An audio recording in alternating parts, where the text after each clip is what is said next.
Hey, hey, hey, guys. How are you, Christy? Oh, hi, I am good. How are you doing? We're doing awesome. I hope everyone's having a great Saturday and everyone's not hungover on high on sugar and candy from Halloween. Right? I am so glad to be here. I can't believe it's already November 3rd. I Can don't you know believe that? but man, this year is just it's flying by. It's crazy. My It's kids are already unreal. making their Christmas wish list. I'm not ready. It's like you take down the Christmas decorations and okay, where's the Christmas tree? Where's the Christmas holidays, Yeah. right? It's It, like yeah, it's insane. Yeah. Anyway, how was your Halloween? it was good. I sat outside and passed out candy and hung out and had pizza and Oh, drinks with the neighbors. So it was good, just kind of low key. It's interesting. We had the conversation with several of the neighbors and stuff. And I mean, I remember when I was a kid, obviously trick or treating was crazy. And I just feel like we were talking. I feel like Halloween is kind of dwindling and kind of. I don't know. I don't know if it's just me or if it. I just feel like it's there's less and less kids each year. So it's interesting to see how it's. I don't know if it's just people are spending more time in the family or more parties or whatever it may be. But it's yeah. interesting. We had a lot less kids.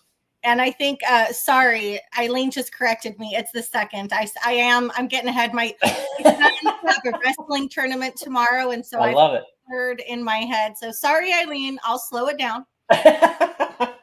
It's Eileen, great video. I watched it before we were able to jump on. I love your oh, choices yeah. of products. Definitely great products. So very good video and very good YouTube channel as always. You always are killing it out there. So good job. So should we get to it? I And think we should. So I'll let you run down and then we'll kick it off with our intro and video. So okay, well, we have a special guest today, and my goodness, I was thinking about it, and you're going to see in a minute a little clip. Fine Detailing. I hope I don't butcher his last name. I didn't even ask him if I'm pronouncing it right, so I hope I am. But Ryan Weiss, I believe, is how you pronounce it. He's going to correct me if I'm wrong. But again, from Fine Detailing, he's making a splash on YouTube. He's a great detailer. He's been doing it for a long time, and people are really getting to know him. So let's go ahead with the introduction. all righty.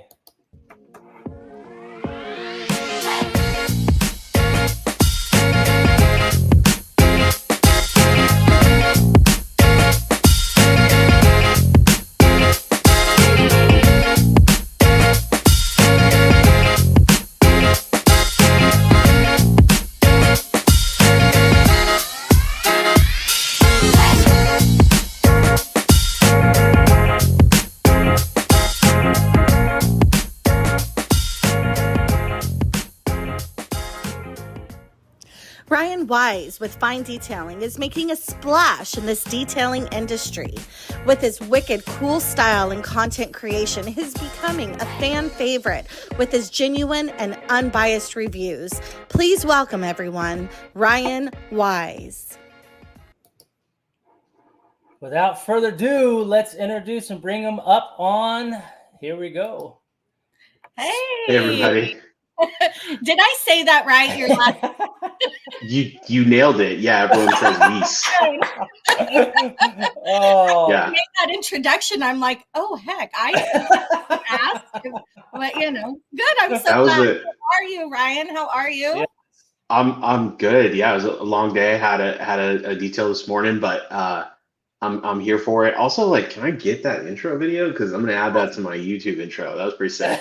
Thank you for that. Hey, let me give kudos to Chrissy. She puts these intro videos together for our guests and she nails it every single time. They're just on point. So kudos to you for putting out these incredible videos and these intros. You do a great job. I really don't do anything because all I do is steal the creation that's already been, done by the actual guest. So, I mean, really, it was all Ryan. I just took bits and pieces and put it together. I mean, it really wasn't me. But anyway, Ryan, so you had a detail this morning. What did you detail? Yeah, I had a maintenance detail today, and Nice. yeah, someone found me on Google and just wanted to do an exterior wash, but I actually filmed some content this morning, so it always takes longer when you're filming. Yes. But what did I do? I did actually, it'll come out tomorrow, so preview for everyone. I did a full maintenance wash with the entire Armor Detail supply lineup. Oh, Um, nice. the guy sent me some of the product, and this might be weird, but I'm late to the party. I haven't tried any of their products. Like I've tried Oh, their soap. Really, their first time. So you were a newbie. Yeah. Totally. Absolutely. Like I did like the glass coating in a couple videos, but like other than that, I haven't been like deep in their product line. So I literally used 95% of their products on this detail. It was cool. Awesome. That's awesome. Great. Yeah. I mean, just you don't have to get into it because I'm sure you'll get more into it on your content video and things like that. Your thoughts so far? I mean, did you enjoy using it? Was it results? Did you expect what it was going to do? Or Yeah, good question. Pretty blown away, to be Good. honest with you. A couple standouts for me. Their wheel cleaner. Oh. If you haven't used it, you absolutely need to try it. It has some iron remover built in, and it was a Cadillac CTS-V this morning, and it has massive brakes on it, and it was just caked in brake dust. So I did one where I just sprayed it, let it dwell, and I rinsed it, and it was almost clean. I didn't even have to agitate. So their wheel cleaner is absolutely killer. Their tire cleaner as well. Yeah. I need to try that diluted because I like to use like a combo wheel and tire versus having two separate products. So that was killer. I tried their tire dressing. Super happy with that. And then like I'm falling in love. Like Amplify is their quick detailer with like SiO2.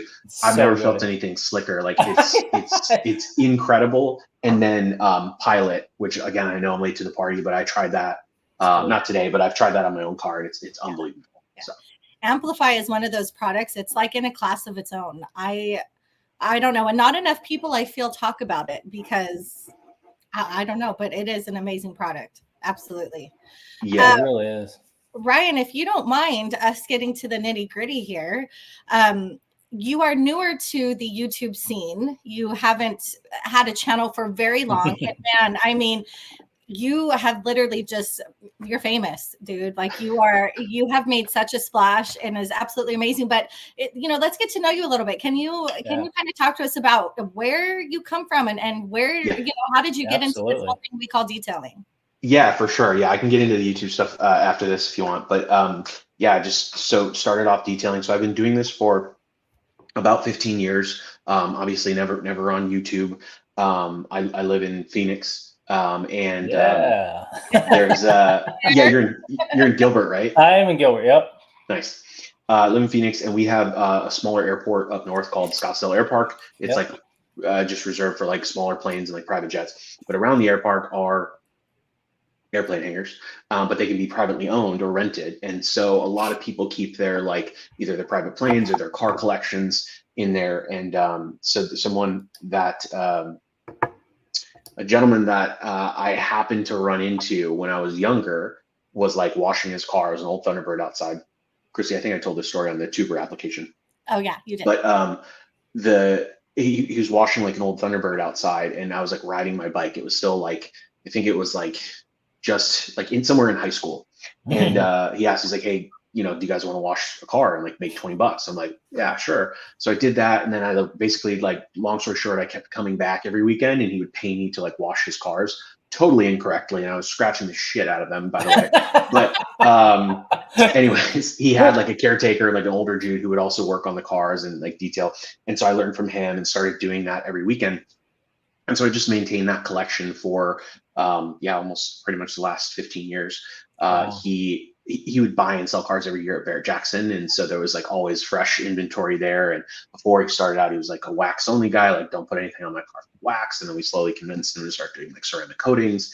And so I learned paint correction that way and ceramic coatings and detailing. And then so the last year he sold about half his collection, moved up to Idaho, took his cars with him, and that was it. So I didn't have like a side gig anymore, if you will. So I started my own official business. I have a detailing business called Finedetailing in Phoenix, and I do it. It's kind of like my part-time gig. Nice. Yeah. So go ahead. No, go ahead. I was just gonna say. So was that your initial intro to? I mean, I would even like to go deeper. So prior to that, what triggered that spark or interest in detailing? I think that's something that's like back childhood. Was there times that you had your first car? What kind of car was that? Exactly. What was it? Yeah, yeah. It was my first car. It was probably my second car. My first car was a '95 Pontiac Grand Prix. We call that Grand Prix pimpin'. But I love it. my I love second it. car was like, I think it was like an '05 Golf, VW Golf, Oh and yeah. that's when I like really wanted to like beautify that and make that. It was just my baby. It was my like favorite car, and so I started cleaning it. And I think there was like, I forget what brand it was. It was like it could have been like Mr. Clean, or I'm probably messing this up, but it was like one of the old school, like very first foam cannons. It came in like a kit, and you would hook Mm. it up to your hose, and you'd put soap in it, and it would shoot the soap through the hose. And then it came with like a wash mitt. And like my dad had like an old chamois to dry the car. And so like I did that kind of growing up, and that's what I totally got into it. I would obviously like build out the cars, and like I got into like the gearhead stuff, but the cleaning Yeah, of the cars and kind of detailing is I started, I think, when I was like 16. that's great. And did you grow up in Phoenix, or are you, we always say I'm not from Phoenix. I'm from back east in Washington, D.C., and went to school and everything back there and moved out here. So now they would consider me a native because I've been here Yeah, since '96. So I don't know. nice. Yeah, Yeah, I don't. asking. She wants to know, has Ryan always lived in Phoenix? Yeah. I'm originally from LA. I'm a Cali boy. Cali? Cali. Yeah, I Wow. grew up in North Hollywood, Okay. and so I was a Valley boy more specifically. But my parents moved me out here when I was obviously younger, before I could drive. So we've been out here since 2001. So might as Oh, well be a okay. native at this point. Nice. Very cool. So, Yeah, Ryan, you said this air hangar or airplane hangar was in Scottsdale, hmm, right? yeah. Which, I mean, if anybody knows, I've been there. I've been there on spring break. God, beautiful. Like just one of the best places. It's just amazing. But I'm guessing some of those cars were pretty high end. Hmm. What was like, think about the car that you or the cars that you detailed. Which one was like just top notch? My favorite, he had like one of the like the Eleanor replicas, Oh, like the Fast and the Furious, like the '67 yeah. Fastback. Yeah. Oh yeah. That was one of it. He was like a classic car guy. Okay. He had one, I'll always botch it. He had a McLaren. It was like an LP 710 or something like that. He had like one of the newer ones, but they were 99% of them were like older muscle cars. Mm. And then he had some it's weird. He had this old, not weird, but he had this old, like 1940s, like fire truck too. So he was just really into like That's Okay. cool. much older cars. But I think, yeah, the fastback, the Mustang was like the sickest car. That's Nice. too cool. That is so Yeah. cool. So you said this is kind of a part-time gig. So lighten us. Is there a full-time gig that you do? What does that all entail? Yeah, yeah, for sure. So I work for a tech company by day. Oh, okay. And so I have the business, and I do it pretty much on the weekends, or if I have a day off during the week. And like I said, I've been doing it for, 15 years. So now, I mean, I've got the experience, and I'm kind of like towing the line of like not going full time, right? Because like I have great benefits, and it's Sure. hard to walk away from it. But like, you probably know, I'm sure you do, like Google ads, and other people do ads. So Yep. like it depends on how much, I turn up the volume on the ads, and then it starts to get too much, then I have to tone it down. I'm like, okay, I can only do, like, one day I had like 3 cars in a day, and I'm like, this is insane. And so I have to Right. tone it down. So I found a good average of like one car a weekend or 2 cars a weekend. Like I usually Hmm. do like one or two, or sometimes I'll turn it totally down and maybe get one every 2 weeks. Gotcha. So I just do that because it's my passion. I love to do it. Sure. Earns a little extra money, and it's actually like therapy, to be honest with you. Yeah. That sounds like Christy. She said the same. You guys have the same theory on the therapy side. I mean, it's interesting because when I started detailing, I mean, I've been doing it for almost 17 years. I've owned my business, but I was in corporate for a long time, and I kind of it really is. People say the same thing, and I felt the same thing. It was really a therapy. It was time for me to kind of reevaluate and just kind of sit back, enjoy what I was doing, kind of meditate, think, and work, and not be disturbed by all the other things that are all going on around, Yeah. which really is, and I still today, I mean, as long as I've been doing it, it really is relaxing to me. People are like, how do you do it?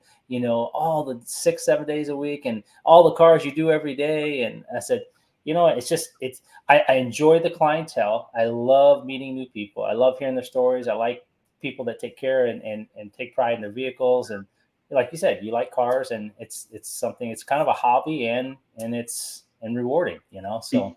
Totally. And it's a hard, honest work. And, I mean, Yeah. I started it, like I did the whole thing. I've got the EIN number and all, it's all Yeah. legit. But when I first started, I was like, okay, well, I need to like get my name out there. So I started doing mobile. Shout out to mobile, like Eileen, I know you do it. Like that's hard work. That is hard work. And just out there grinding in the sun. And I have the most respect for mobile detailers. It's like, people who think they want to get started or think like, oh yeah, I see it on YouTube, that's easy. It's like, no, like that's hard work. So I have a lot of respect and love for mobile detailers.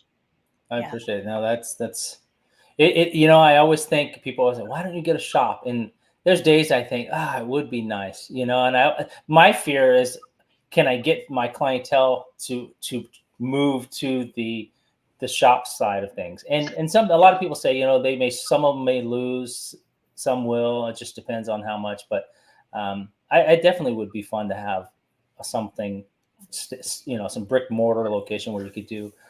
Yeah, I've thought about that. I mean, obviously, it's Scottsdale. The prices are ridiculous in terms of rent. But so I converted my garage. I built it That's out awesome. and put everything. I put an AC unit in there and did the flooring and the cabinetry and the wall mounted pressure washer. I'll do a garage tour. People keep asking me, so I'll do a video on that.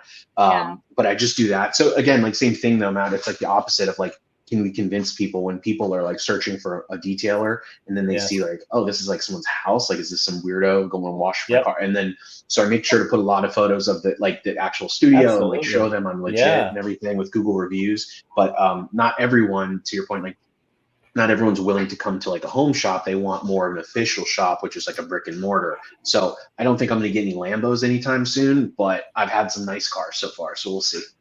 Cool. Wow. We have a question from Franco that I think is a good question.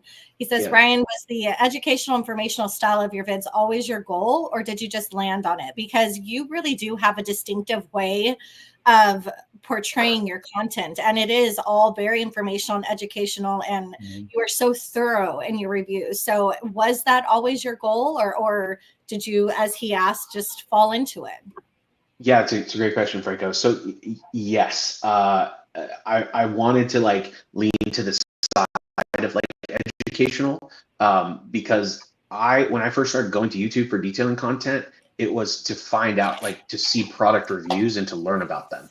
And I think I said this to Mike G, like if I ever wanted to find out about a product, I would type it into YouTube, and 9 times out of 10, I would land on Mike G's channel because he was so informative. It would take me through every step I wanted to know. Because a lot of the times, you guys, like these companies don't put all the information on their website, or it's like it's like piecemealed in different places, or it's not on the box or the bottle. So I wanted to make sure if you were looking for a product that you could come to my channel if I reviewed it, and I would leave no stone unturned, and you would have as much information as you want. Now, the double-edged sword with that is like I can be long-winded, it can be a little boring for people. But what I figured out how to do is put in like the chapters. So if people want to skip ahead through my 8-minute intro and then just get to the foam town, they can get there and watch that. But I still wanted to make sure that like it was informative for people. So that's how I landed on it. Yeah. No, your videos are great. I went and I've watched all through them, and in your garage is on point. I've seen it too, even without doing the video. I've seen what you do. It's very, very well put together and extremely professional, and your content's great, and your results are awesome too. I mean, I watched all that you've put out there. So it's awesome. I was just in Scottsdale actually this past week doing some cars of a couple of clients of mine up there, but usually I stay on the east side. I don't really go up to Scottsdale. Now that I know someone up in Scottsdale, I'm going to start referring people up that way, so I don't have to drive that far. Yeah, absolutely. Yeah, technically, I'm on the border. I'm in North Phoenix, but it's right there. Yeah. Gotcha. Perfect. Well, that's good. It's good to know. I mean, I have some detailers here in the East Valley and a couple in the West Valley. I kind of like to stay somewhat in the central location of the East Valley. It's just, I don't know. I don't feel like spending 90% of my time in the car traveling. It just doesn't make sense. Yeah, it's a lot for sure. So, Ryan, you've been detailing for, you said 15 years, correct? Yeah. So that's quite a bit. And Matt, you too, for 17. I mean, you guys have seen some things in this industry. So what would you say has been like the biggest shift that you have seen so far in this industry from when you began to now? what has changed the most? What did you do back in the day that you don't do now, or that you have found, better ways to do? I don't know if I'm being clear in my question. Yeah, no, you are. I mean, if you think, I mean, just technique, right, and products, I think are two of the biggest. Like I said, I was introduced to like how to dry a car with a chamois cloth, right? Like if you don't know what a chamois is, look yes. it up. Don't buy it, but look it up. Yes. They I were was all the taught to, rage. yeah, I was taught to dust the car with the California car duster. That's Right? I was gonna say the California Duster. I had one. By the way, I saw they're going to be at SEMA. I'm going to definitely not go to their booth, but I had one in my trunk, right? I'm like, oh, I gotta get the dust off, right? But like we like see the micro mark, and then the soaps. It was pretty just basic like car wash soap from AutoZone. Just like the bottom of the barrel, cheapest stuff. So that's like I think like the techniques and then like the technology is the biggest change for me. Yeah. And first of all, it's the speed of products. Like obviously you guys know, like this was a year of the rinseless wash. Yeah.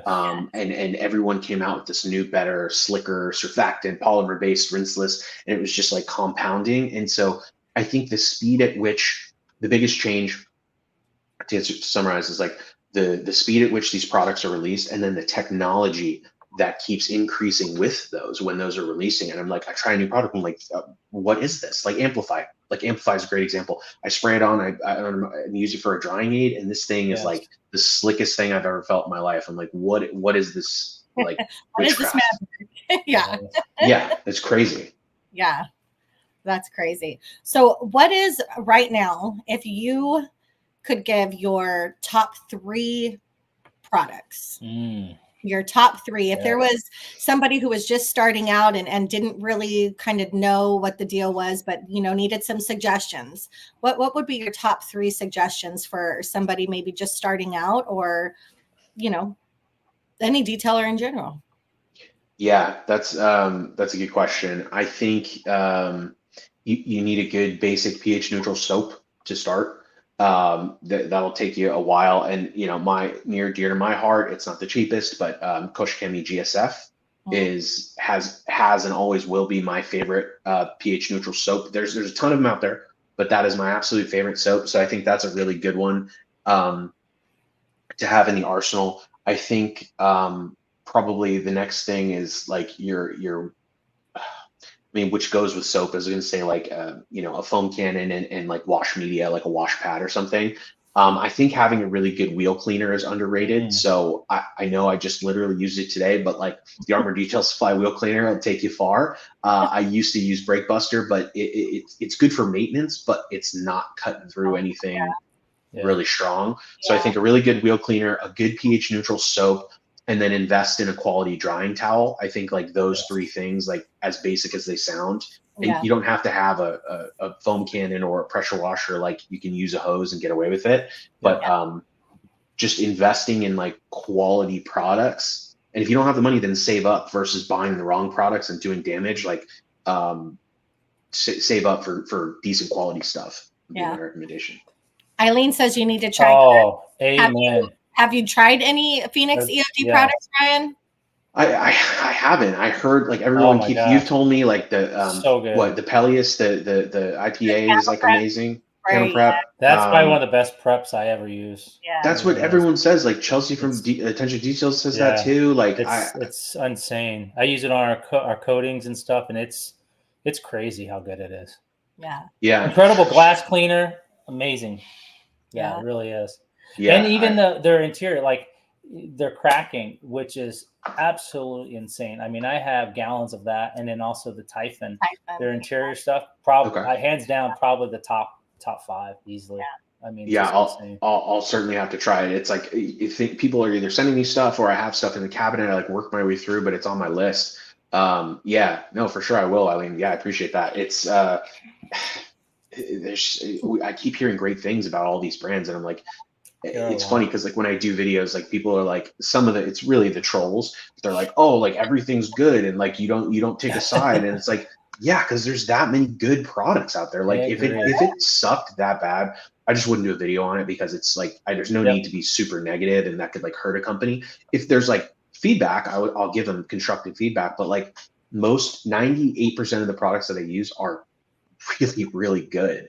And so I think that's what makes detailing fun is we get to rotate. So I have 7 or 8 pH neutral soaps in my cabinet. I'm like, what do I feel like using today? And I can pull it out and still achieve the same result and have a different smell and a different experience. And so that's what I love about it. Are you a rinseless or a soap guy? I mean, at the end of the day, which are you choosing, Ryan? I got to know. If it's down to the two, soap, I'll 100% soap. That's me too. I just got into a few cars on the rinseless, and I like it, but I feel I don't know. People say it saves time, but I feel like I don't know if it saves time. I feel like my foam and stuff is so much. I don't know, and for me, if I get a dirty car, I just feel like it's so much more effective with my foam. But I may be completely wrong. I'm just so biased, maybe. I started out very against rinseless. I was very, very against it. I watched it grow. I watched everyone's videos, and I didn't buy into the hype. I didn't buy 17 rinseless washes like most of everyone in the chat. You're not like me. Yeah. No, but I broke like mid-year, and I bought Hero was my first one. Gotcha. And I bought a gallon. Hero's good.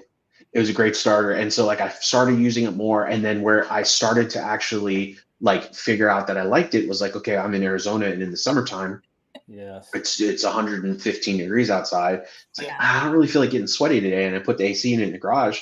I'm like, I'll just wash my car in the garage, because I don't have drains in the garage. I always pull my car out. I'm like, I can do it in the garage, and if it's just dusty, and that's when I found it to be amazing. And so I've been a fan of that. So now I'm diving a little bit deeper. So I have Hero, I have Nemesis from Detail Co. I've been really, really vibing with. And then I got Pan's rinseless as well. So like I have 3, and like I'm capped out. I refuse to buy more rinseless. Don't make me buy more rinseless. I mean, as the V3 right now, that's supposed to be killer, Ryan. I don't know. I think you need some Phoenix V3. Phoenix, that stuff is pretty crazy. That stuff is.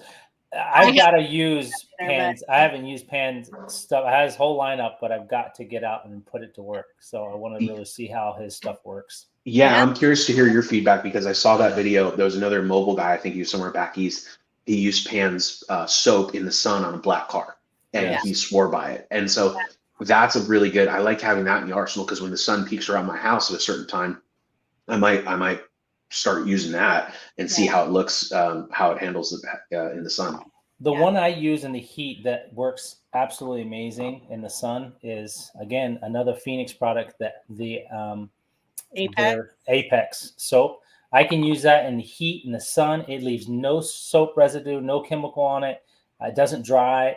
That's an incredible soap. Incredible. Okay, I'll have to check that out. Yeah, because I also don't like to turn people away. Like I have my business obviously at my house, but like after 7:30, depending on if it's winter or summer, but like 7:30, I'm in pretty much 90% sun. So I don't want to turn people away if they were like, yeah, can I drop off my car at like 1 p.m. And I'm like, sure, but that's like full blown sun. But if I have the right products, then I'm not scared. And I also have a DI system, so I can just rinse it, and it can basically just dry without touching it. But washing in the sun is always scary, especially in Arizona, because it's so hot and everything dries up so quickly too. So like that's what other people don't think about too, is like, the sun it's just different here in like Palm Springs and like desert. It's just different. What is your TDS of your water without your DI system? This morning was 650. Oh my word. See, you're one of those. Mine is like at 85, and I'm like, oh my God, that's killer. And then I hear everybody else like Jamie in the swamps is like 800 or something like that. Wow, really? 650? 650. Yeah. I go through resin like almost like, I think of maybe every couple months.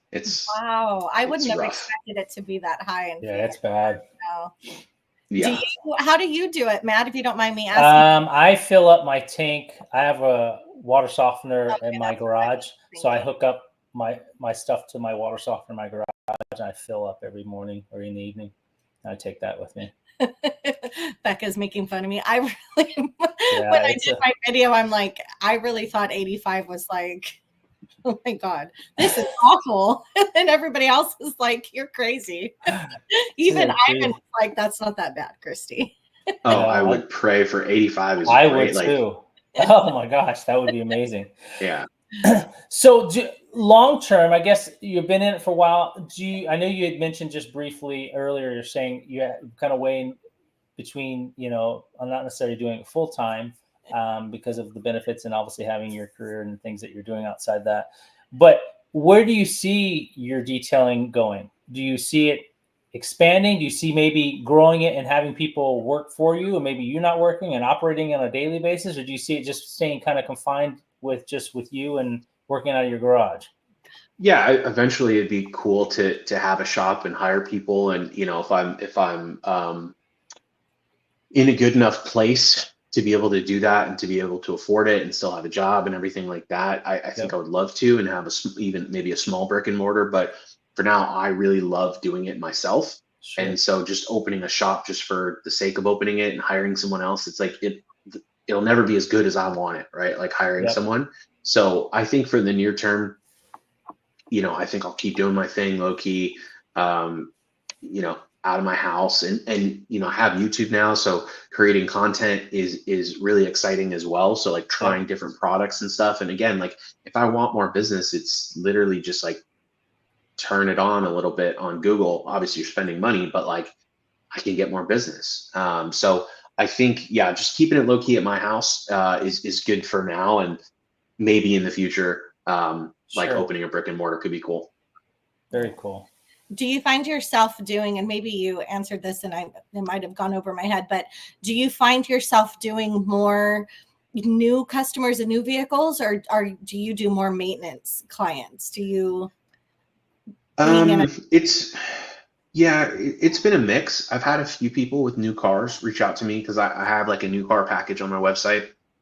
Um, uh, it's honestly a mix. I get some maintenance, which are just super cheap, like exterior jobs, and like, hey, I need it. Like, hey, I had my car ceramic coated earlier in the year. I need a real wash. Or people that want like a single step enhancement and like a Hmm. sealer. Yep. Um, and then people who have like some older guy, like I think this guy brought me like a 2019 Highlander that was black, Mm. and uh, Ooh. he brought it to me because he spilled his like protein shake in his car, and then Oh, I didn't like upsell him, but we started talking about it, and it was just to clean his interior, and I sold him a paint correction and a ceramic coating. And so nice. it's a nice mix of people. I get a Absolutely. lot of trucks. It's for Mm. some reason I don't know. I'm just getting a lot of trucks. Kind of sucks if they're lifted. They don't fit in my garage, so then I'm stuck outside. But yeah, I've been getting a lot of trucks lately too. That is definitely, it is challenging. The trucks are definitely, I don't, it's interesting. There's so many trucks here in Arizona. I do a lot of trucks Yeah. too. It seems to be that and big old SUVs. I'm like a magnet for, I mean, I get a fair car share, but definitely feel like the larger side of the vehicle industry I seem to be drawn to, but it's not the end of the world. So my question, I think it would, a lot of people always have their preference or their like to do on the detailing. Are you an interior or exterior preferred? What is your preferred Yeah, exterior all day. exterior? If and I also don't have like I don't have an extractor on purpose. Yep. So if people call me like as soon as someone calls me like, "Do you do interiors?" I'm like, "No," because I know it's gonna be bad, right? Like as a part of Yeah. all my packages, it comes with interior, right? And I'll vacuum, Yep. I'll clean, I'll Sure. detail your interior, not a big deal. But if they start off by saying, "Do you do interiors?" I know there's some sort of bodily fluid or something in the car, and then I refer them to some great mobile guys. They have like they do like steam cleaning is like their thing they do. Yep. So I send them, I refer them because I don't have the tool to do like carpet like shampooing or seat shampooing. I can Yes. do like I have the tool. I have like the great UFO pad, and I have like Yep. I love like Polestar, to be honest with you, that cleans really well. So I can spot treat and get stuff out no problem and not oversaturate. But as soon as they want something like shampooed, that's when I refer them Refer them elsewhere. out. Yeah, that's understandable. I Yeah. used to be. Are you? Do you do any kind of off-road vehicles, or do you do boats? Do you do RVs, or are you strictly just vehicles? I haven't gotten into the boats or RVs.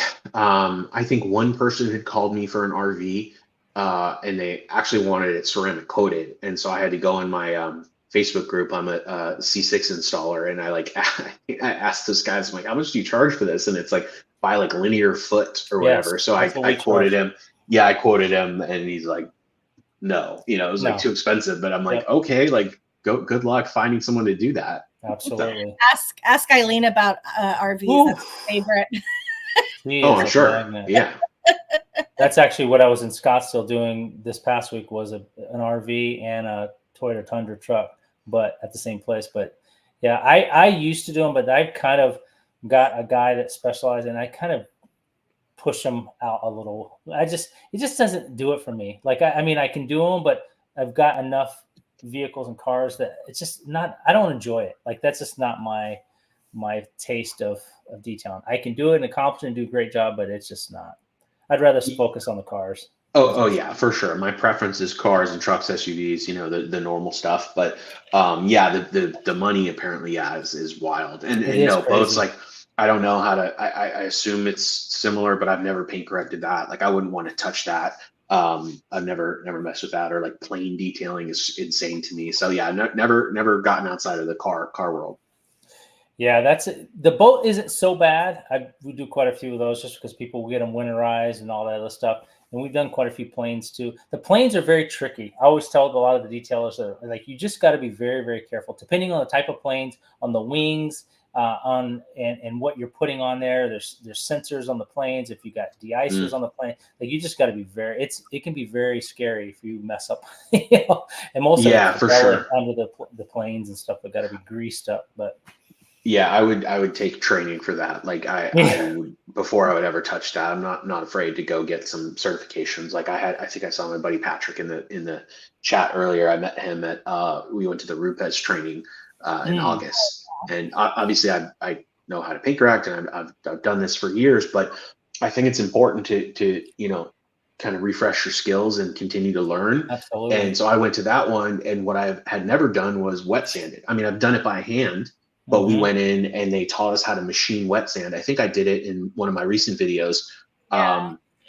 I thought it was so scary before, I would never do it. And now I'm just out here wet sanding. Like, and it's so fast using machines. So going to those trainings are super important to me. I'm going to keep looking at them. I can't go to a ton. Like, I really wanted to try to go to the Labo Cosmetica training. But it was kind of last minute. So yeah, but I'm a sucker for all that. If there's like a cool training that's coming up, I definitely try to attend, even if it's just like paint correction. It's like, hey, I know how to do it, but maybe I'll learn a new technique that I didn't know. Absolutely. Yeah. I think that's the nice part, is you continue to learn. I think we mentioned earlier, there's so many different ways that people can get detailing done. And I think to say a pigeonhole or say there's only one size fits all, I'm a big advocate to disagree with that. There's too many ways to be successful in detailing and get the results that you need when it comes to detailing. But the training's great. Yeah, I think more than just that is they help you just build connections with Absolutely. people. I mean, going to trainings, like you just said, Ryan, you meet people that you wouldn't have normally come into contact with, and they're great people. And now you have, a network going. And I think that that's pretty important too, especially in this community. I mean, that's what this community really is all about, are, the connections and, the community, the support from everybody. I think trainings really help to, keep that evolving, keep it going. Yeah, and that's the thing. Like, I never would have thought there's so much community, like, between YouTube and the comments, and then the Facebook groups, and the people that are just like, I see the same people. I've never met them in my life, but I feel like they're friends, right? Like, because I'm normally in the comments with all of them as well, and just the banter and the jokes. Like, it's just fun, and it's so funny. It's like this like subculture of like just people who love the same thing, and you would have. It's so, to me, it's like, if you like look out from outside in, it's like, is this weird? Like, is this weird that we really like detailing cars and like spraying? My neighbor came out. He's like, "Oh, are you painting your car?" And I'm like, "Oh no, it's a snow foam." It's like, people don't understand. But exactly. So it's just great to have that community. Yeah, I totally agree. In fact, there's people I talk to. Well, Ryan, you and I have, gotten to know each other through just, messaging and things, and Becca and Eileen.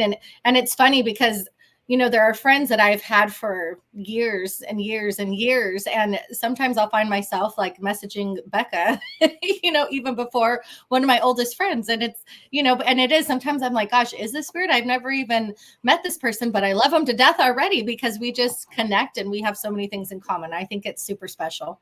Yeah, it's totally, and there's like different people. Exactly, like I'll like message you on Facebook if there's like something I think of, and like I'll bring it up to you. And like I've gotten to know Bruce, and I have gotten pretty close from Bruce's garage. He's really been helpful. And so yeah, it's just funny, like these connections and these people, like say Mike G, like we chat a little bit on like Instagram. It just, there's all these different outlets where we chat with these people, and they're just always so willing to help. Like no one has like ghosted me or just straight up not responded if I've asked them a question. I sent a message. I never met the guy, Reggie from Labo Cosmetica. I'm like, hey dude, what's the protection between these two? Yeah. He responded and gave me the answer. I was like, thanks so much. So it's pretty cool to see. Yeah. It is nice. I mean, I think the nice thing is if you're in a bind or twin, that you have a question about a product or a situation on a particular product or even a job, people are there. I mean, so quickly. I mean, like you said, if it's not YouTube, it's Instagram or Facebook, and they're so quickly to respond and willing to help, which is really nice. It really is a cool. Totally. Cool thing. Having those, exactly, like like he didn't have to, but DJ from Armor Detail gave me his cell, and like we chat and we text here and there, and like I ran into a situation and I texted him like, hey man, like I haven't seen this before. What should I do? And he gave me some advice. I've been doing it a long time, but there's something that I hadn't seen, and he owns like a super high end, high volume detail shop in Virginia, and he got my back. So it's just really cool to be able to like reach out to anyone at any moment and they'll just help you out. It's pretty cool. Yeah. It is cool. Yeah. So I have a let's see, hold on. I think I turned my mic off. So I have a question. So outside the detail, outside your full-time gig, what do you do on your personal time, your fun time? What do you do outside? Do you have hobbies outside the detailing? I mean, when you have, I know everything's going on. Everyone's got a million things going on. So when you do get free time, is there certain things that you like to do outside the detail community? I mean, yeah, I do love to detail though. Like that's like whether, I know I have it as a job, but if I don't have jobs, I spend the weekend washing, my and my wife's car, and like that's fun for me. In the winter, now that it's cooled down, we play tennis here and there. There's we get access to this. There's a middle school, but on the weekends their tennis courts are open. They're pretty nice, so we do that. I love movies. We go to the movies like very often, and we buy like the Harkins rewards. So we go in and get our popcorn, our whole get up. But I think like going to the movies is just a lot of fun, and it's nice to like check out and just be in the moment. But yeah, that's just not too exciting. But yeah, those are some fun things I like to do. Oh, and eating out, like restaurants. Like we're big foodies. So just trying like a bunch of new restaurants is always on the list. Nice. That's really sweet. Very cool. Go ahead. Did you have a question, Chris? Oh no, I was gonna say, do we want to do? Yes, let's do a giveaway. I think it is a good time to do a giveaway. Yeah. Wait. I have a question, Matt, unless you have one. No, go ahead. Shoot them. So people in the chat, Ryan was talking about in the beginning how he started detailing, and he started detailing for a man who collected cars. And then the man that he was detailing for moved. What state did he move to? That's very specific. Very good question.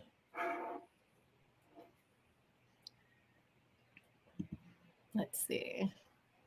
Anybody? What state did he move to? California, Mexico. Not Mexico. Mexico's not a state. That was a pretty like specific. That was a quick one. Illinois, New York. Nope. Indiana. Should we give them a little? What side of the United States it's in? Yeah, west-ish. West-ish. Oh, we're getting close. Oh, we got one. I got it. She was just typing states. Right now. I'm already singing the 50 States song in my head. Yes. So the giveaway Do you want to tell Christy what we want to do, or do you want to? Well, Ryan, I think what we decided is to give away your absolutely number one favorite product.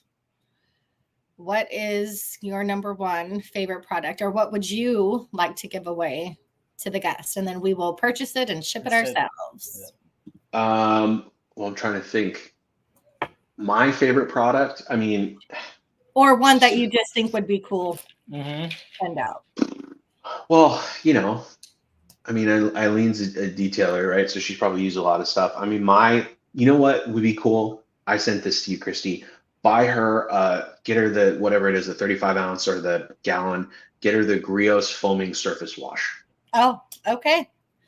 I'm excited to try that. I've always heard a lot about it. And then I think Jamie the cleaner did a video where it looked looked killer. I've Listen, never tried that. Dude, get it. It's on Amazon. It's like super cheap. It's pH balanced, but it's like a pH of 5.5. Okay. I use it for my maintenance. I use it as my pre-wash. I spray it on, rinse it off, and then I go in. I use a different soap. It's not the slickest. I use it simply for pre-wash on like mildly dirty cars, and then rinse it off, and then I go in for a pre-wash with a different soap. It smells like coconuts. It's my absolute favorite. It actually cleans extremely well. There's like secondary surfactants. I'm gonna nerd out for a second. I did a video on pH neutral pre-washes on my channel, and I show that like it's top tier. It's totally slept on. So highly recommend that. I think it's amazing. Be very curious what Eileen thinks, especially using it like as a real like detailer in the field. So all right, sounds good. So Okay, Griot so surface prep wash. not the prep. It's just foaming. Yeah, prep is the strip wash. It's the foaming surface wash. Oh, I'm sorry. Okay, foaming surface wash. Okay. Yeah. Foaming surface Make sure I get that right. What's green gloves? Eileen and her famous green rubber gloves that she wears in her videos. Yeah. Left green, if you can't tell, which Franco thinks is why she loves Becca Green so much, just because of her license. Franco wanted me to give away the stick shift. Oh, Eileen, congratulations! Yes, congratulations. So we'll have to get that out to you. So we'll get that out to you as soon as we can. Becca said the Merca. Oh yeah. Gosh, do you own a Merca, Ryan? I would be bougie enough to, but I don't. Not yet. It is a pretty bougie polisher, right? Oh, it is. I'm like heaven, but God, I just couldn't imagine spending that much on the polisher. It does. I have Bruce just trolling me, dude. Oh, there's Bruce. I have the HLR75, the Rupes 3-inch. It's great. The thing rips, super powerful. It's just a weird shape. So I've been on the market. I've been thinking about a 3-inch. I've been thinking about the Merca. I've been thinking about the Flex PXE80. But I'm also not buying anything because I need a mini. I need a nano. Yeah. And I also need a rotary. So I'm waiting. I'm going to SEMA next week. So I'm going to see what is released there before I go out and buy something, because I'm sure I'm going to see something that I want. Have you been to SEMA before? First year. No, first year. So you're excited. I can already tell. Very excited. Yes, I'm very excited. I'm only going for 2 days. But I get to go, like, there's all the detailing rooms. There's like the new hall, the people that have never been there. So like even like DIY Detail C6 is in that room, Detail Co, Pan, all those guys. And then there's the other big room with all the OGs. There's like 3D and like G Technic, and all the big boys are in that room. So, so is there one like company or, brand that you are just dying to get to? Is there one that you'd be sad if you missed? Yeah, like I want to go to Rupes for sure. I want to go to the Rag Company's booth. Would be really cool. I'll be there. I fly in Monday, Eileen, and I go just there Tuesday and Wednesday. But yeah, I think those would be cool to go to. Oh, and I want to go to Koshikemi's booth. I think that would be really, really cool. But I just like to see, because they always drop new products at SEMA. And also I get to touch and feel, like, because I've been eyeballing the Flex rotary, the battery powered rotary. By the way, I messaged them. They did not send me one. But I want to like touch and feel and like test it. And then I also really want to see the IKE foamer, like the handheld Oh foamer, yes, the electric foamer. So I want to see that for sure. they have that, or they had it for pre-sale, I think, on Clean Garage.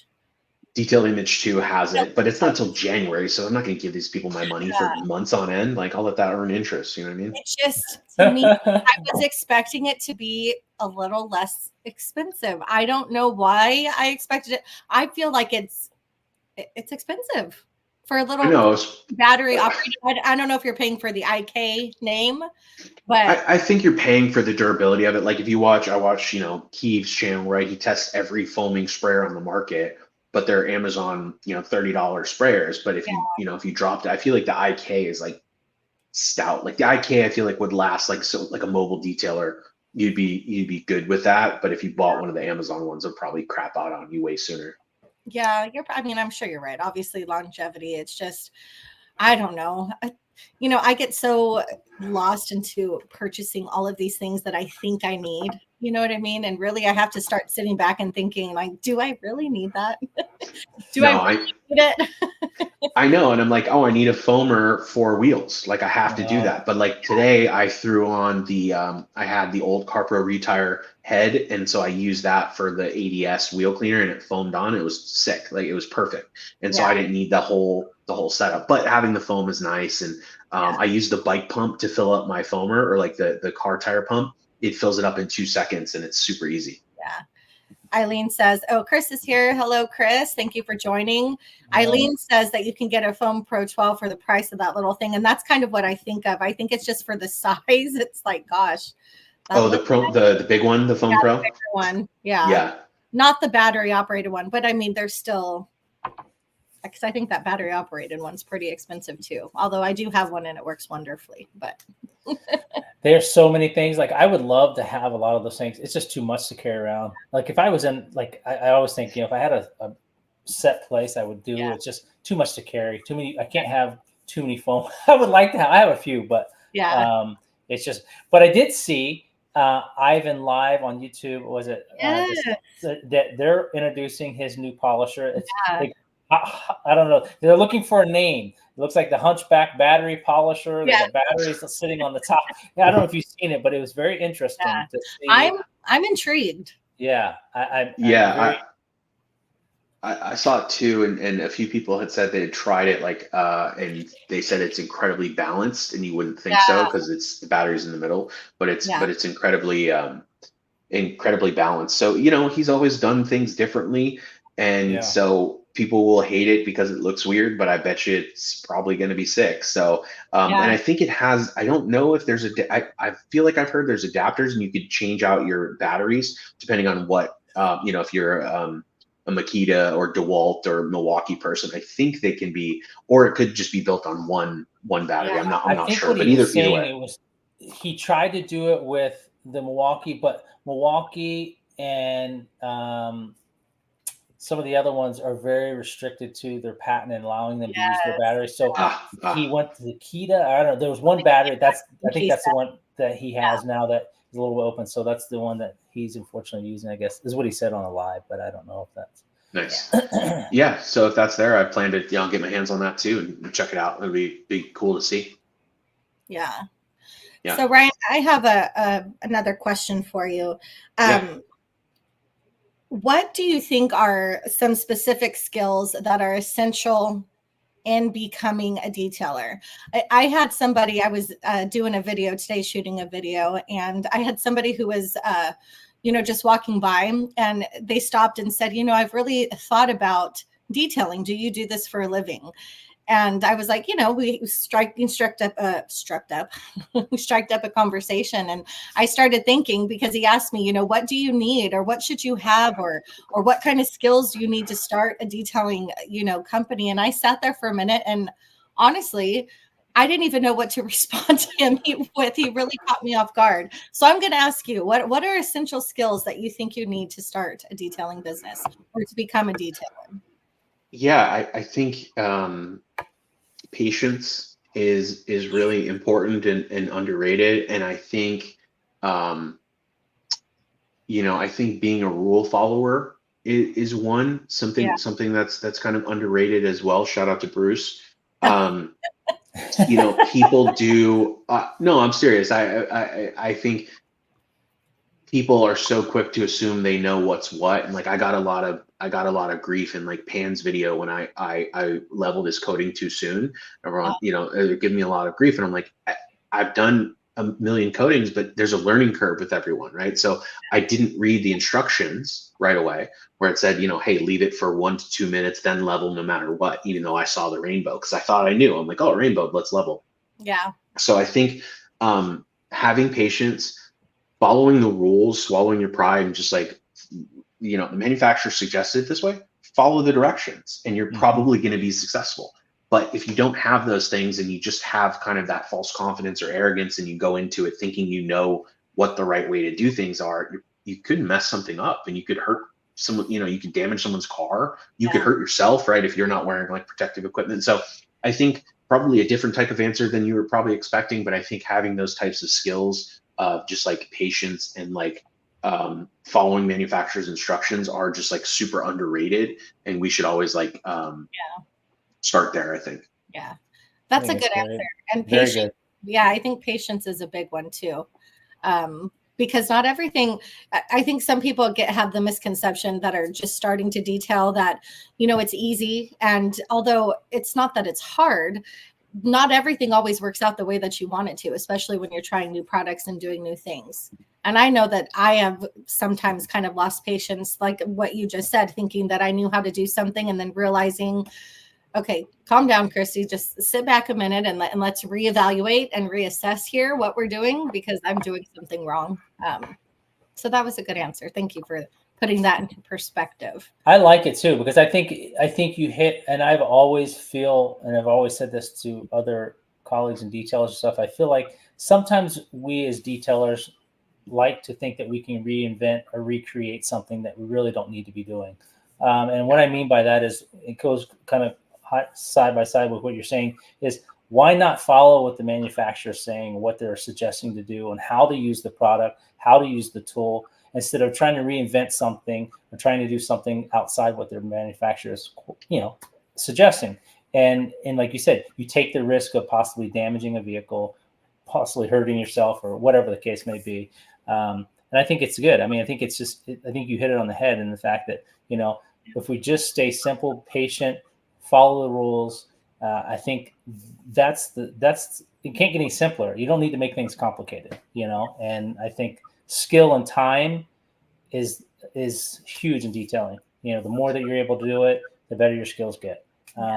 Totally. And I mean, there's something to be said, like for, when you have the experience, there's something to be said about feel, right? Like there's something that it's an intangible, but it's like, yep, it feels right. And that's what I did, like with the pan coating. I'm like, yeah, this feels right, or it feels like the time to level.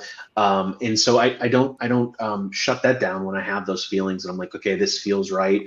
And I'm not saying you can't, you can't stretch things or try a little bit more soap here and there, but just bigger things, or like, I played with like pan spray polish. It says 2 passes and that's it, right? I stretched it and it started to dry out. I'm like, oh, this sucks. It dried out. And it's like, no, they said 2 passes. You know what I mean? So like, you can't get mad at these companies when they give you instructions, you don't follow it, and then it doesn't work out the way that you expected. And so when I see that type of stuff on YouTube, it's always frustrating as well, because like, hey, like you're going to trash this product and be like, hey, I'm not super happy with this, but like, did you follow the instructions? No. Yeah. So that's what I always try to do, for sure. Yeah. Shout out to Eddie. Yeah. Oh my goodness. I'm going to flip the script just a little bit. This is a good conversation, but something came to mind earlier when I heard people talking about trolls. And this is an interesting concept, because I've dealt with a few lately, and I know that probably everybody in this chat has dealt with it. What is your advice in dealing with trolls, or how do you deal with it? Because there are some times that I just want to pop off. You know what? And then I have to, then I'll message back and be like, what did you see what this person just said? Or, it's like, how do you go about it? Because I think there's a right way and maybe not a right way. Do you let them? Do you step back? What do we do? What do we do with trolls? They're everywhere. They are. So I always respond, Adrian, for the algorithm, first of all, for the engagement on YouTube. Whether I say like, thank you so much for your contributions, or I lay into them. But yeah, Christy, to answer your question, if it's just so outlandish, I think someone else, I was like, thank you for your valuable contributions to the comment section. Yeah. God bless. And then other ones that are just stupid, I will spell it out. And like, I think one I sent you, I was like, hey, is this too harsh? I was like, allow me to enlighten you. And then I went on a 2-paragraph tangent about here's why I did this, and here's what you're not understanding, or here's what you didn't pay attention to. So, and then the other, I ended it with like, hey, I hope you have a better day, but like, I just don't think you would. Oh yeah, there you go. Some guy called me a doofus, right? Oh, whatever. gosh. What are we, 6 years old? Like, that didn't offend me. It didn't offend me, but I was like, okay, this is perfect. I'm like, would you walk up to someone and call them an idiot or a doofus in real life? No, you'd get in a fight, right? You would never do that. So why would you do that in the comments? So I called that out, and I explained to him he was bitching about. And then I was like, I hope you have a better day and find a more useful way to spend your time. God bless, or something. Yeah. So yeah, I clap back, but in a very like non-aggressive way, I guess. Yeah. It's You know, I know, Matt, you don't do YouTube, so you probably don't deal with trolls so much because do you really get trolls with Instagram? My big push is Instagram. Instagram and Facebook has been my big following. I mean, that's just where I'd like to do YouTube channel. I just don't know if I can dedicate and do what I need to do to make it successful. I guess is where I'm at. Like, I feel like it takes a lot of time and a lot of skill to do YouTube. And I'm okay with the short clips and the reels and stuff. I think I can do that fairly well and get that content and get that dialed in. But I think the longer videos and the longer content I struggle with just because of the time and doing it. But there are some, I've gotten quite a few on Instagram. I do get some people will say stuff, make comments about a product or say, that, product garbage, or it's not good, or, that you didn't perform that work, or that someone else's, some stupid thing. I'm like, okay, yeah, I'm posting someone else's work. Like, why would I waste my time doing that? It's interesting. I feel like it takes more effort to be negative or like be a troll than it does to be positive. And like, I get like, so the example too is like the dislikes. I know most people, you can't see them as viewers. I think there's some software that can show it, but you, as the content creator, you can behind the scenes, you can see your likes and dislikes. Right. And normally it's not very high, the dislikes, but like, for example, like I did a Coach Chemi GFX video on like just a fun little quick video. Like, here's this snow foam that smells like Christmas. And it was just fun. And I put Christmas music in it, and it was super easy. And I got like, I think there's like 130 likes and like 1 dislike. I'm like, really? Why? I'm like, why you got to dislike that? You know what I mean? So it's just like those people. And again, I don't lose sleep over it, but again, it's like, it takes so much effort to like intentionally be that way. I'm like, you're never going to change these people. So I just try and move on.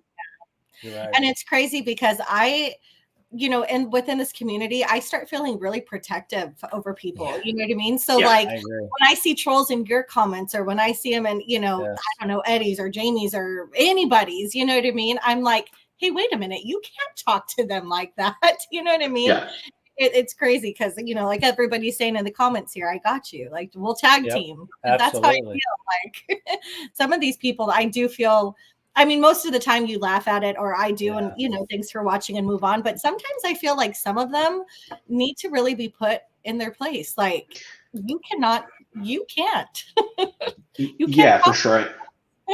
And I agree. It's like we put a lot of time and effort into these, and it's like if someone hits like a little too close, it's like, damn, like, like you don't get to do that. And so that's when I feel like to clap back. Otherwise, just the trolls being the trolls, it's like, whatever, you're just helping my engagement metrics on YouTube and helping the algorithm. So troll away, And a lot of the time they don't even have like a profile picture. Oh, you know what I mean? It's some like anonymous keyboard warrior. And I'm just like, well, of course you don't have a real profile there. It's the same. Yeah, it's the Yeah. same people too. Like all the people, all the guy, like all the creators that did like pan content, for example, when it first came out, Yeah. Mhm. there was the same haters. I was reading all the comments in everyone else's channels. I think Mike G called some guy out, and it's the same people, and they like go into like threads and sub threads and like respond. And I'm like, you said the same thing on my channel. Like, get out of here, dude. Yeah, exactly, Becca. Just That's like like a burner account. yeah. I had some people make some comments on that video I posted on Pan's products of saying I'm going to do some content. And they're like, I wouldn't waste your time. I had probably about 3 or 4 people. I hear bad reviews about the product, and I'm like, dude, why?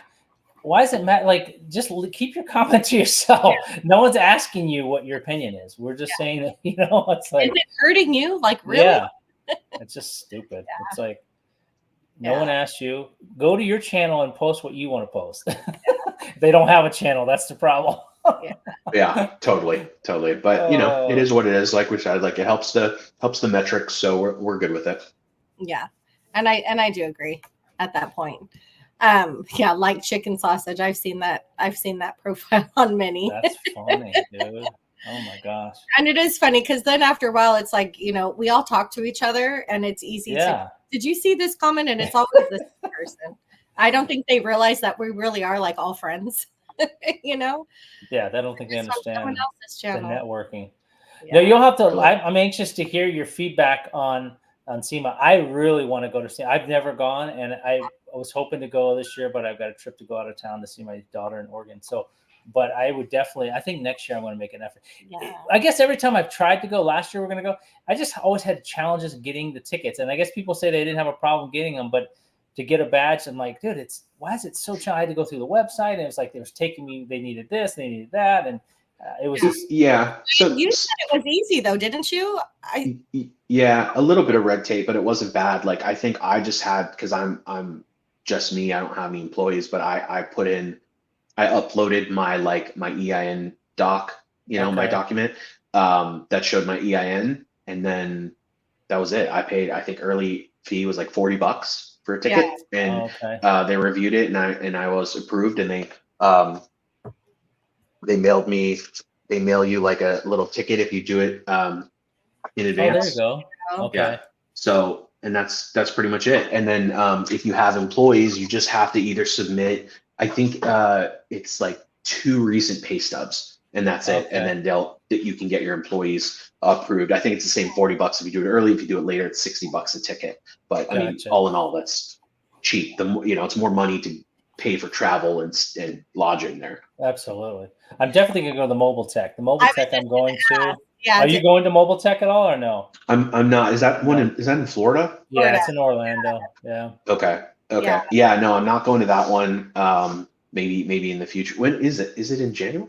It's like the end of January, February. Yeah. Okay. I'm really hoping. I mean, my fingers crossed right now. I'm really planning on it. I hope I can get there. I don't know. I mean, some of the people that didn't sound like they're maybe not going to Mobile Tech. I was hoping to see Papa Smurf, but there's still a lot of people still going. So next year I'll definitely try to make the SEMA. It's so close. I mean, it's like, my gosh, for me, it's not that like we're paying a lot of money to get there. So yeah, and like for me, it's a 45-minute flight to SEMA. It's close. To Vegas, so it's not too bad for sure. Yeah. So Eileen, is Eileen going? Eileen, are you going to MTE? Well, yes, that's what I want to know. Right. I think she is, or said maybe she was. Becca, gosh, if we could all get there, it would be amazing. So much fun, dude. What a reunion! Oh yes, who've never been. She's going. See, okay. Yeah. It'll be fun. I guess with the Mobile Tech, the event is actually at the hotel, and most people pretty much stay at the hotel, so it's nice. And the hotel and the airport's very close, so I think it's nice. You don't have to go such a distance to get anywhere. So for me, I'm just like, gosh, that's from California to Florida. It's quite a flight, but that is a good hike. But that's a big one. Yeah, I should have stayed. Hindsight is like, there's, I guess at the SEMA, it's like attached to a Westin. I should have stayed there, and then you just literally come out of the hotel and walk into the thing. But I'll figure it out as I go. I'll take an Uber, and apparently it's miles and miles of walking, but I'm very excited. Bring good shoes, right? Yes, I hear. Well, they say it's like almost hard to even go through all the people I have friends that have gone and been part of it. They say to try to go through it, you don't hit every. I mean, it's just so much going on in that. Yeah, I have a plan to be like methodical. Like I'm just gonna do 2 days back to back, and I think it starts at 7:30, and I'll probably Yeah, be there at 8, right? And I literally want to go down every single aisle, but I also don't have a ton of interest in like I'll go to like the car section if I have time, like yeah, general like new they do like 2026 and 2020, sure. newer cars, but like there's other sections that I don't have any interest in. There's like a whole like off-road section that's Yes, not my interest, right? So I'm not going to go there. So I'm literally just going to go to the new section and like the detailing sections and just probably spend a lot of time chatting. And like, yeah, Thor has a booth there, DIY detail, Yeah. people that I've met virtually, so I'll be able to catch up with them and Yeah. hopefully spend time chatting. Yeah. that's cool. Hey, No, Kimberly, that'll be glad fun. you joined. She's asking, are people going to vlog? I hope you guys do. I hope that some of you, I don't know if you will, Brian, but I want to live vicariously through all of you that are going. I know. Make I me thought about it. there. Yeah, I thought about it. I don't It's know if I have the best setup for it. I know a lot of people that I loved watching, like the Rad Company does multiple days, like that's really fun to watch. yeah. Obsessed Garage does his, which is really cool. I think Keeve said he's gonna do it and he's gonna bring a microphone. He's gonna like stick it in everyone's There you face. go. So I don't know. I might just do some quick like stories on Instagram or whatever, but I don't know. The whole vlogging seems like that's like a whole production. I think Yeah, Thor it is going to at some point. I think they're doing something. I'm not sure if it's a live or vlogging, but I think Yeah, Jamie said he might. I don't know if I'm there at a certain time. Like he'll bring me in or something. I don't know. Whoever's gonna come to the booth, I'm sure he's just gonna pull random people in. sorry. No, I'm sure. I know Jamie and them said that they're going to do a fair amount of the blogging or the streaming, so I think that'll be cool to Yeah, see those in there. it'll be cool. I've been trolling them, but I told them I'm gonna steal their towels. But they finally got rags, so they're on the site now and they're live. So I'm excited to touch and feel those. That should be pretty cool. I actually just put an order yesterday. Becca was like, "Towels are live." I'm like, I'm yeah. ready to get some, try those. Oh my goodness. Yeah. I think I ordered one of each. And the drying towels. Christy, who's calling you like this? Is there an emergency? I'm so sorry. I'm on my daughter's computer and I have no idea who this is, but it's really starting to annoy me and I'm almost about to answer. Tell them, stop it. So funny. I'm like, I didn't even know that was possible. How are they? They're like calling FaceTime on the computer. That shows you how much I know. So funny. Too funny. But yeah, I'm excited for it. I'm going to see all the new swag, all the new products. It does suck because I found out you can't actually buy anything at SEMA. I was about to bring like an extra suitcase, but like they have like little things, like little giveaways, but you can't actually like buy products. Oh, I was like, didn't know that's kind that. of but I guess it makes sense. Like, how could they? They're not out yet. Yeah, and then how could they like to stock stuff in your booth? Like your booth's only so limited, it's like, but at least you get to touch and feel and see it and then order it. That's cool. Okay. Yeah, that's gonna be fun. That'll be a really good time. Yeah, it's nice. It's like a cool and like looking at like cabinetry and stuff and like seeing all that in person. It's like a lot of this stuff you can only see online and you have to take a flyer. Like, oh, I think it looks good, but how does it feel? So like going to like touch those things. I'm not gonna like upgrade crazy. Like I'm not like Matt Mormon spending $28,000 on cabinets, but like I want something better than my Home Depot Husky cabinets. They're not awesome, So like I want to see if there's like another tier up so I can go check those out, which I'm pretty excited about. Isn't it crazy the kind of things that we like geek out about? I can't wait to see those cabinets, right? Like, oh my God. Yeah. Being able to touch those. And I'm like, this is insane. Like, am I weird? I think I am sometimes. No, I know. Yeah. Like I no, totally. And just getting all the little giveaways. Bruce sent me like Diamond Pro Tech's going to have like an energy drink that they're going to release. I'm like, great. Like I'm not trying to drink any nano diamonds, but everyone's got their swag. So it'll be fun. Awesome. And when are you going? Cause it starts Monday or Tuesday, or when does it? It's Tuesday. I think Tuesday through Friday, and Friday's like the day for the public. So I'm fly in Monday and then Monday afternoon, and then I'm gonna go 2 full days, Tuesday and Wednesday. Cool. Leave Wednesday night. Just was a quick turnaround because I took some time off my day job. Cool. Chris, that's Yeah. awesome. I know Chris. She'd asked. She messaged me this week or last week, or this week or last week. I don't use time of how do we get, or how do you get products given to you or provide for you to do reviews and test them out and do content and stuff. And I'm honored. I get stuff quite a bit from different people. So, and I just told her, a lot of things I tell her is that, reach out to them, tell them who you are, tell them what you do, tell them you're looking to do content for them on their products. You're happy to do content, send them videos, and do as much content, say do 4 videos per product for them. And these suppliers and these different companies are very appreciative to having their content being displayed and having it done live. Sometimes it's nice to see a detailer do it on a job and just having just a standard video that they do on their own. But so Yeah, she was able to receive some of the products she's been reaching out. So people are giving her products, which is awesome. Cool. That's great. I think I messaged Christy about that. I think there's nothing wrong with that. Like if you're interested, I've done that in full transparency, and I'm just like, hey, I would love to try your product and do a review. I mean, Matt, you took it one step further. I don't promise them like a number of reviews. I'm just like, hey, and I send them my YouTube channel. I'm like, hey, I'm really interested in your product. If you're interested in sending some to me, I'd be happy to test it out and possibly feature it. I don't promise anything.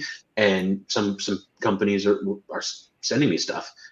So don't be, like I said, I took a shot on Flex. I hit them up on Instagram. I'm like, hey, can you send me your new polisher? I'd love to do a review. And they're like, hey, we can't promise anything, but we'll send this to the, powers of be. And, I never heard back. Maybe I will, but, shoot your shot. Like, it doesn't hurt. Like I got, who did I send a message to? I sent a message to MJJC and I was like, hey, I've never heard of your product. Everyone said it's the best. I'll do a review on it.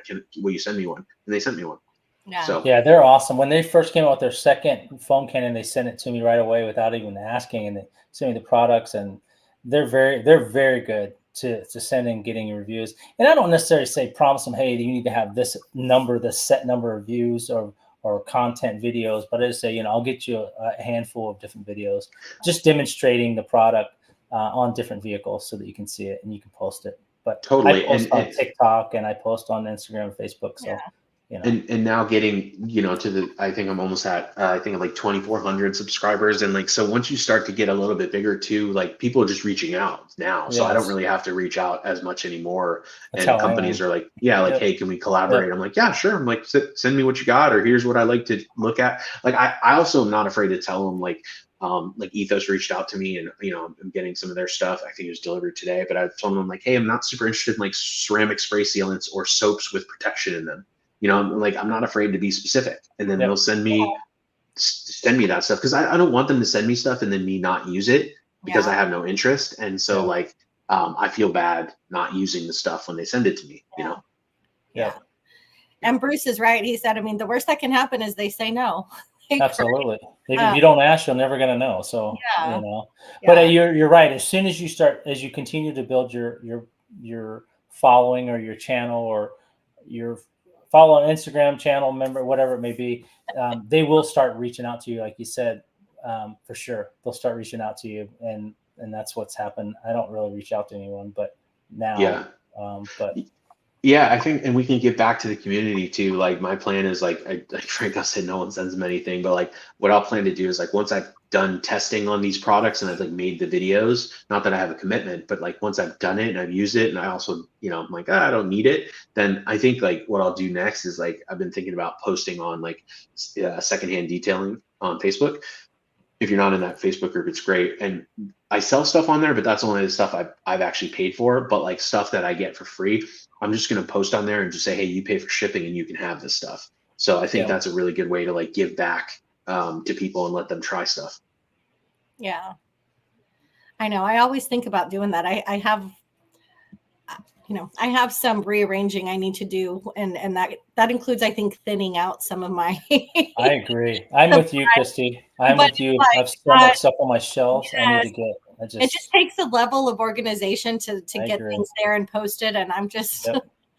I'm not there yet. So, but Ryan, you are my inspiration because you constantly talk about it. I'm like, I know, I just need to do it. It's not that hard, but you know. Yeah, people jump all over it. It's crazy. Like I posted so much stuff and I sold a foam cannon in 30 seconds. Like people are rabid on that side, especially if it's like a good deal, you know.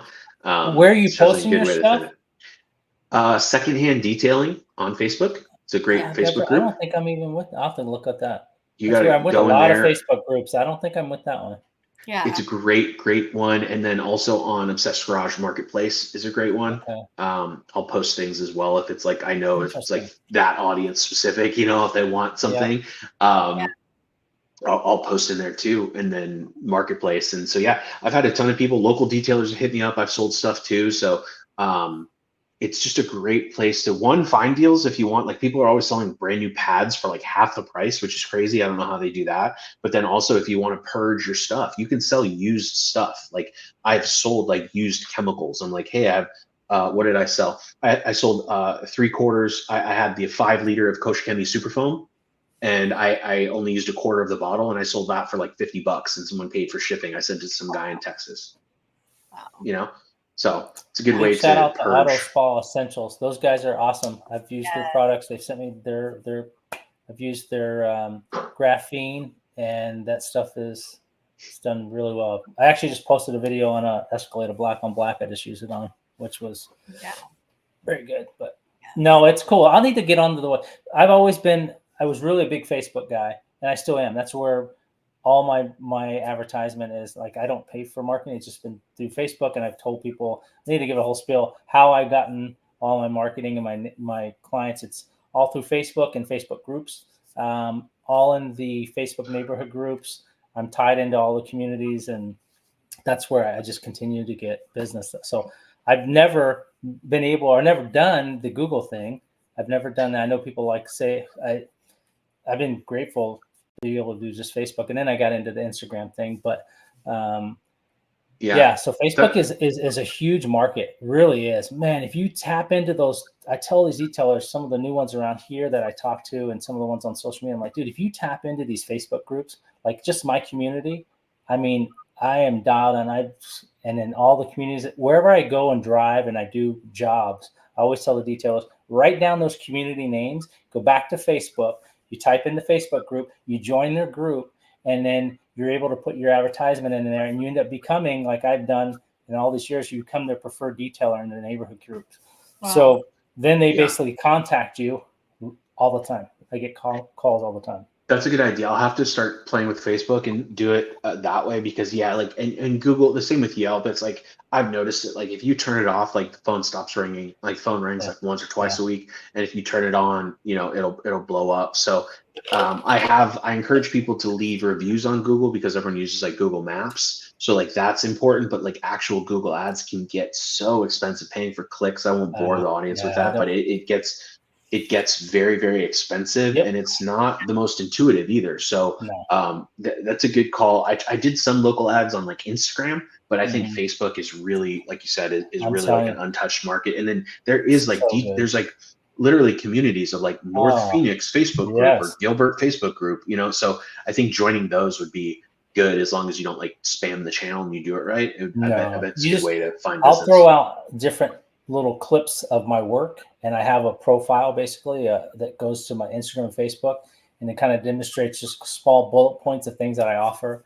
And I'll tell you, once you get into these groups, dude, just be ready because they will. I mean, I get calls every day, and I'm grateful, but sometimes it's just a lot of times you said you can't handle and service everyone, so a lot of times I'll just refer them out to some of the detailers, but yeah, it's definitely a free way to get advertisement. And I'll tell you, I don't think enough detailers tap into that. I really don't. And I think the groups that I have now on my Facebook, I've got over 250 groups. And it's just ongoing. I get messages, for all kinds of stuff, but yeah, that's wild. Definitely a good thing. Christy, any other questions? I know, Ryan, we don't want to keep you. I know it's a Saturday night. Are you going to the movies tonight?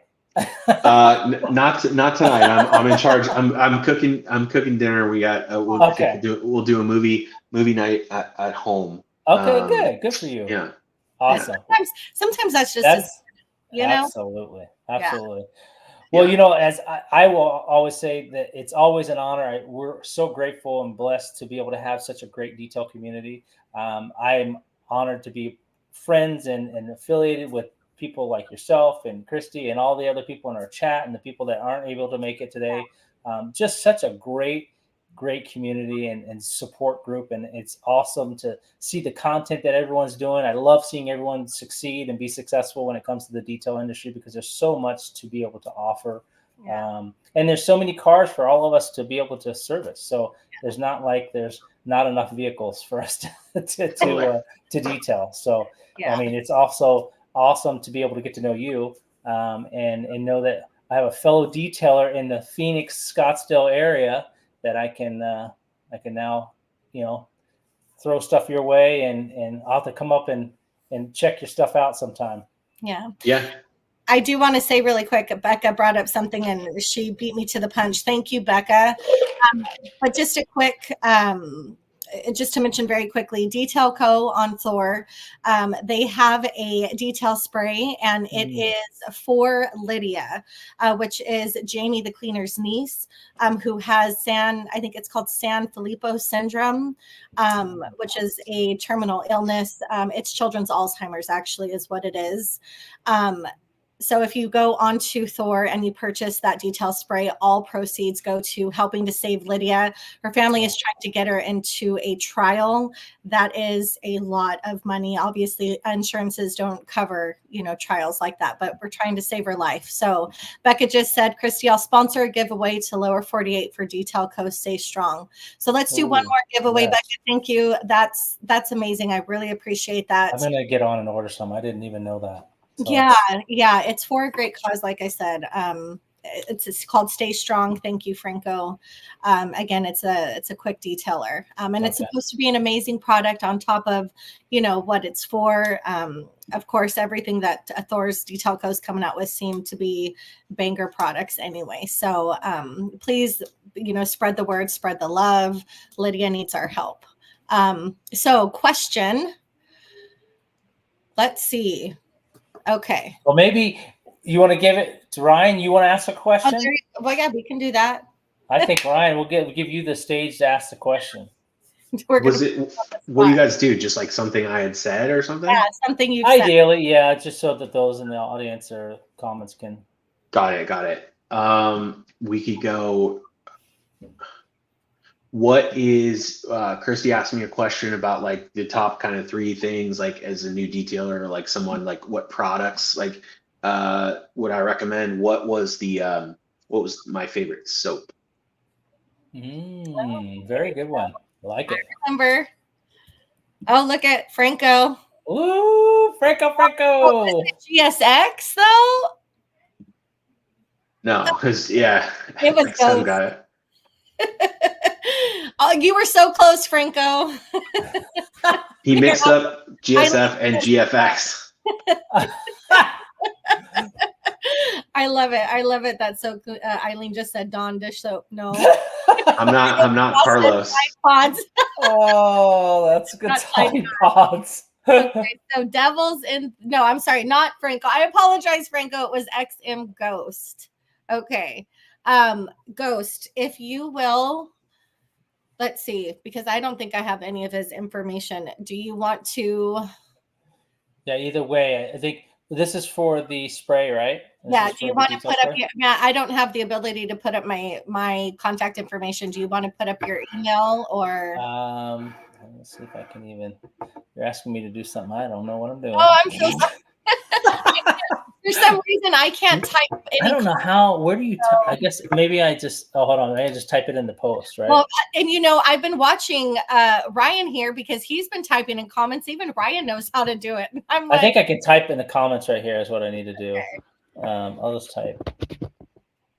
So XM Ghost, if we can get Matt's email up and you email him your information, we can get that shipped to you ASAP.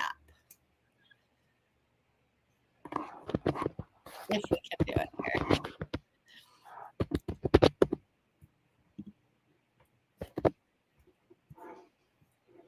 There we go. So XM Ghost, extra mile detail 1@gmail.com.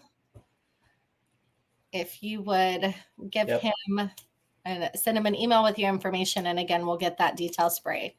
That was a great question, Ryan. That was a very good question. Thank you for participating on the spot. And thank you for bringing that up. Awesome. Absolutely awesome. All right, guys. I appreciate you coming on, Ryan. This has been fun. I hope you've enjoyed yourself and, the craziness that is our podcast. Yeah. Yeah, it was a lot of fun. I really appreciate you guys bringing me on. I love doing this for our little community, and honor that you even wanted to chat with me. So I thought it was really cool.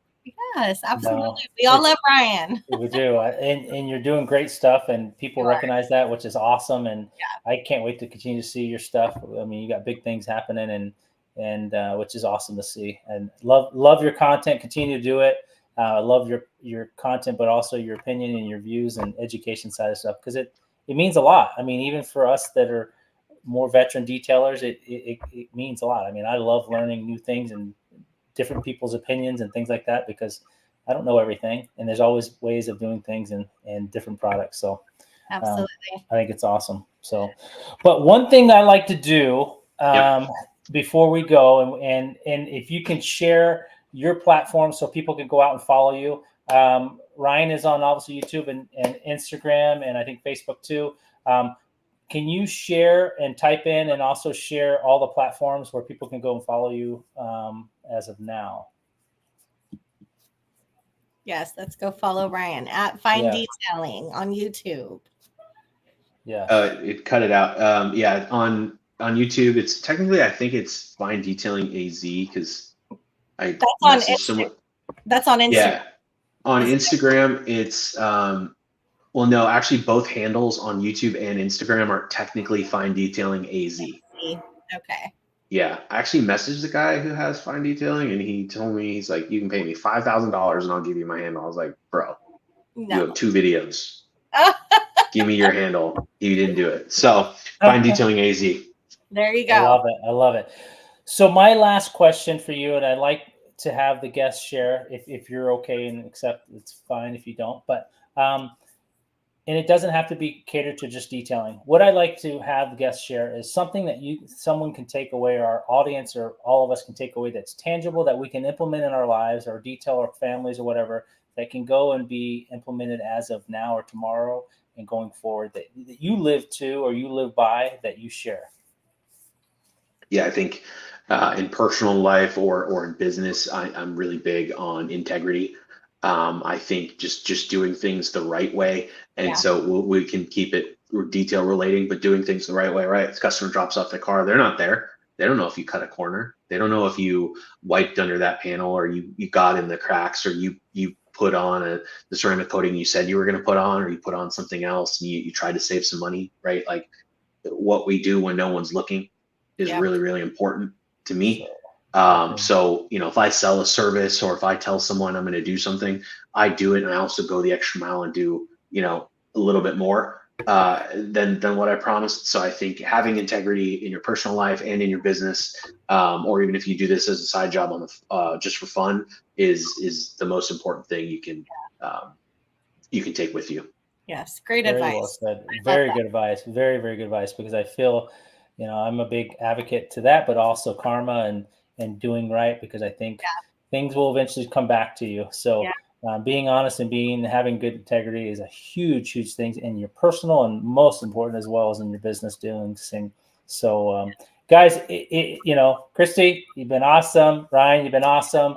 We appreciate everyone in the comments and contributing and being part of the podcast. You guys rock. We appreciate the community and the love and support we have for one another. Let's continue to grow that. That's what we're here for. Let's make this community as big as possible, and let's take down the trolls and tell them to go get lost, because they have no power over what we're going to bring and do. So we're excited to continue to see what you're doing, Ryan. Appreciate you coming on and spending your time and taking away from your wife. We appreciate her allowing you to come on as well. So hope you have a good evening and enjoy your dinner and your movie. Guys, thank you again. As always, happy detailing and have a great evening. Bye. Wow.